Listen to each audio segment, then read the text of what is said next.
चाहेंगे कि सारा नेता छोड़ केजरीवाल का जितना भी झूठ था फ्रेड का सब सामने आ गया। 9,000 के राह पर चले थे लेकिन ज़्यादा दिन टिक नहीं था और बीजेपी की शासन तो आनी ही थी।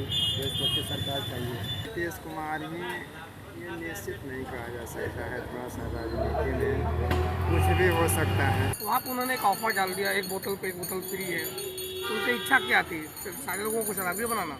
नमस्कार, मैं हूं सिद्धि सिंह और आप देख रहे हैं आगाज एक्सप्रेस। इस वक्त हम मौजूद है बिहार की राजधानी पटना में और अब बिहार वासियों से जानेंगे कि जिस तरीके से एग्जिट पोल ने दिल्ली में भारतीय जनता पार्टी को फतेह दिलाई थी, उसी तरीके से रिजल्ट्स में भी भारतीय जनता पार्टी बीजेपी की लहर दिल्ली में दिखाई दे रही है। 27 साल बाद कमबैक हुआ है बीजेपी का। आइए हम बिहार वासियों से बातचीत करते हैं और जानते हैं कि उनकी क्या राय है। कि उसी तरीके से बीजेपी यानी कि एनडीए गठबंधन की बात करें तो बिहार में किस तरीके से एनडीए आगे बढ़ जाएगा, क्या कुछ होगा, आइए हम बिहार वासियों से बात करें। दिल्ली में जिस तरीके के चुनाव के नतीजे सामने आए हैं, बीजेपी ने जो है अपनी 27 साल बाद कमबैक कर लिए, क्या बोलना चाहेंगे आप इस पर? यही बोलना चाहेंगे कि सारा नेता छोड़। नीतीश कुमार आएंगे बिहार में या सरकार बदलेगी? सरकार बदलेगी। केजरीवाल का जितना भी झूठ था फ्रेड का सब सामने आ गया। 9,000 के राह पर चले थे लेकिन ज़्यादा दिन टिक नहीं था। सरकार के विरोध में थे लेकिन वो सिर्फ अपने घर क्वार्टर को ठीक करने में लगा। और बीजेपी की शासन तो आनी ही थी। देशभक्ति सरकार चाहिए। केंद्र सरकार राष्ट्र के साथ रही बच्चे डेवलपमेंट हो और ज़्यादा कुछ नहीं। और जानना चाहेंगे कि अभी तो दिल्ली का इलेक्शन हो गया, इसके बाद अब बिहार में भी इलेक्शन आने वाला है, क्या बोलना चाहेंगे आपकी? जिस तरीके से बीजेपी के साथ जाना चाहेंगे, बिहार में भी चाहेंगे कि एनडीए की सरकार बने? एनडीए सरकार बनेगी। यानी नीतीश कुमार को चाहेंगे कि सीएम बने। क्या लगता है कि दिल्ली में जो एक छवि रही है अरविंद केजरीवाल की, जिस तरीके से दिल्ली को उन्होंने बनाया है, अब भारतीय जनता पार्टी उससे कुछ आगे कर पाएगी? कहने का मतलब है कि मोदी जी इस चुनाव में किए थे, ऐलान किए थे कि जो काम हो रहा है वो होते रहेगा और उसका ये अलावा भी ठीक ढंग से होगा, काम किया जाएगा।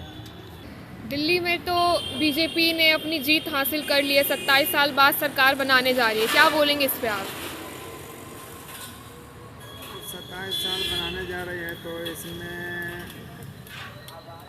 राजनीति में तो हार जीत का खेल लगा हुआ रहता है। बाकी अब वहाँ जनता जिसको वोट देगी तो वो तो बनेगा ही, ये जनता पर निर्भर करता है। जिस तरीके से परिवर्तन दिखाई दिया है दिल्ली में, लगता है कि बिहार में एनडीए की ही सरकार रहेगी या परिवर्तन की लहर है? हाँ, नहीं, निश्चित है कि नीतीश कुमार ही रहेंगे। हाँ, नीतीश कुमार ही ये निश्चित नहीं कहा जा सकता है। थोड़ा सा राजनीति में कुछ भी हो सकता है लेकिन भाजपा की ही सरकार है। भाजपा की ही सरकार आएगी, लेकिन नीतीश कुमार सीएम बनेंगे कि नहीं ये मुश्किल लग रहा है। ये कहना मुश्किल है। क्या लगता है कि दिल्ली में अब परिवर्तन दिखाई देगा? केजरीवाल की जो दिल्ली हुआ करती थी, अब भाजपा की दिल्ली में कुछ अंतर दिखेगा? हाँ, ये अंतर तो दिखेगा। भाजपा के आने के बाद अंतर तो दिखेगा। नरेंद्र मोदी जिस तरह से काम कर रहे हैं वो हमको तो लग रहा है कि बहुत अच्छा। कि दिल्ली में बीजेपी की लहर तो अब चल चुकी है, क्या बोलेंगे? बीजेपी की लहर चल चुकी है। बीजेपी सरकार मेरे ख्याल से ठीक ही सरकार काम कर रही है जी। और बीजेपी को मतलब आना चाहिए। बिहार में बीजेपी आएगी और मुख्यमंत्री नीतीश कुमार ही बनेंगे। जो भी काम अभी चल रहा है वो जो अभी इलेक्शन के दौर से देखा जाए तो अभी वो जायजा से नीतीश कुमार ही मुख्यमंत्री यहाँ कभी बिहार के होंगे। फिर रिजल्ट्स जो हैं आ गए हैं और एग्जिट पोल ने जैसा बताया था दिल्ली में बिल्कुल वही हुआ, बीजेपी ने अपनी कमान संभाल ली, क्या बोलेंगे इस पर? देखिए, चुनाव जो है ये बहुत ही अनिश्चितता भरा जो है एक इवेंट होता है, चाहे भारत में हो या किसी भी देश में। कोई भी पार्टी जब सरकार में रहती है तो जब वो निरंकुश हो जाती है तो जो पावर है मेक्स ए मैन करप्ट। तो जब पावर आती है तो बहुत कम लोग उसको जो है अच्छे देश की भलाई के लिए अच्छी पॉलिसी बना के उसको यूज़ कर सकते हैं। लेकिन जब कोई पार्टी पावर में आके ये भूल जाती है कि जिस जनता ने हमें चुना है, हमें उनके लिए कुछ करना है, अपने देश के लिए कुछ करना है, वो ये भूल के अपने आप को जब सुप्रीम समझने लगते हैं कि मैं जो हूँ वही निरंकुश हूँ, ये हूँ वो हूँ, तो यही हसर होता है जो आज अरविंद केजरीवाल का हुआ। बहुत ही अच्छी सोच के साथ इस पार्टी की नींव रखी गई थी, आम आदमी पार्टी की। अन्ना हजारे जो थे वो एक स्वतंत्रता सेनानी की तरह काम कर रहे थे, उन्होंने इसमें अग्रणी भूमिका निभाई। कुमार विश्वास थे, कुमार विश्वास भी एक अच्छे इंसान के रूप में इस पार्टी से जुड़े थे। लेकिन अरविंद केजरीवाल ने हर अच्छे लोगों को दरकिनार करके और अपने वर्चस्व के लिए जो है वो डिक्टेटर की तरफ वर्क करने लगे, जिसका हसर आज नज़र आ रहा है कि भारतीय जनता पार्टी तो जीती है। ये भारतीय जनता पार्टी की मैं जीत नहीं मानूंगा, ये अरविंद केजरीवाल के बैड गवर्नेंस की जो है वो हार सबसे ज़्यादा मैं मानूंगा। लगता है सर कि भारतीय जनता पार्टी जिस तरीके से अपना प्रदर्शन करते आ रही है, सेंट्रल में भी एनडीए की सरकार है, क्या अब बीजेपी जो हमारी कैपिटल मानी जाती है अब कुछ अलग दिखाई देगा बीजेपी के नेतृत्व में? देखिए, भारतीय जनता पार्टी तो अच्छा कर रही थी पिछले कुछ दिनों में, लेकिन जो है ये जो चुनाव हुआ लास्ट ईयर, लोकसभा का चुनाव हुआ, उसमें भारतीय जनता पार्टी का भी परफॉर्मेंस बहुत अच्छा नहीं रहा। मैं एक एडवोकेट हूँ, मैं एक एडवोकेट की तरह बात कर रहा हूँ, मैं पटना उच्च न्यायालय का एक अधिवक्ता हूँ। हाँ, तो मैं किसी पार्टी पॉलिटिक्स से मुझे मतलब नहीं है। लेकिन जहाँ तक सवाल है कि भारतीय जनता पार्टी का तो जो नेशनल ये लोकसभा का चुनाव हुआ उसमें बहुत ही अच्छा प्रदर्शन भारतीय जनता पार्टी का नहीं रहा। इसका मतलब है कि कहीं ना कहीं जो है नॉन इनकम्बेंसी फैक्टर जो है काम कर रहा है।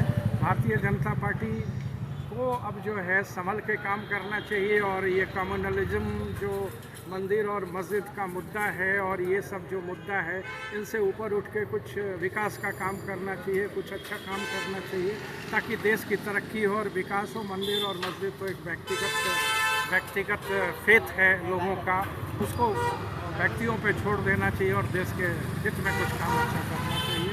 मैं ऐसी उम्मीद करूंगा, चूँकि भारतीय जनता पार्टी की सरकार है, चाहे वो कोएलिशन गवर्नमेंट ही क्यों ना हो, तो उनको एक अच्छा प्रदर्शन अब करना चाहिए। ये बात है कि 11 साल का जो शासन था केजरीवाल जी का, जी, तो फर्स्ट राउंड में उन्होंने जो 5 साल राज किया, उन्होंने जनता को बहुत कुछ दिया। लेकिन सेकेंड 5 साल जो उन्होंने बिताया और जो शराब घोटाले के साथ उन्होंने जो ये किया, एक्चुअल शराब तो खराब चीज़ होता ही है। वहाँ पर उन्होंने एक ऑफर डाल दिया, 1 बोतल पे 1 बोतल फ्री है। तो उनकी इच्छा क्या थी? सिर्फ सारे लोगों को शराबी बनाना? तो बहुत सारी ऐसी चीज़ है कि जो बोला गया, जैसे बोले कि जमुना साफ होगी, आज तक जमुना में कुछ काम भी नहीं लगा, जमुना साफ भी नहीं है। अच्छी बात है कि बीजेपी की सरकार वहाँ पे आई है और ये हम लोगों का और दिल्ली वासियों का ये कर्तव्य बनता है कि केंद्र में जिसकी सरकार हो, और दिल्ली हमारी राजधानी है, तो केंद्र में भी जिसकी सरकार केंद्र में, उसकी सरकार दिल्ली में होनी चाहिए। मुझे बहुत खुशी है। चलिए, तो जैसा कि हमने जाना, लोगों से बातचीत किया, लोगों का कहना है जिस तरीके से अरविंद केजरीवाल का जो है समय समाप्त हुआ है, भ्रष्टाचार की सरकार एक नींव रखी गई थी आम आदमी पार्टी की सरकार, लेकिन वो अरविंद केजरीवाल ने अपनी नींव से हट करके जिस तरीके से भ्रष्ट सरकार दिल्ली को भ्रष्ट बनाने की कोशिश की है,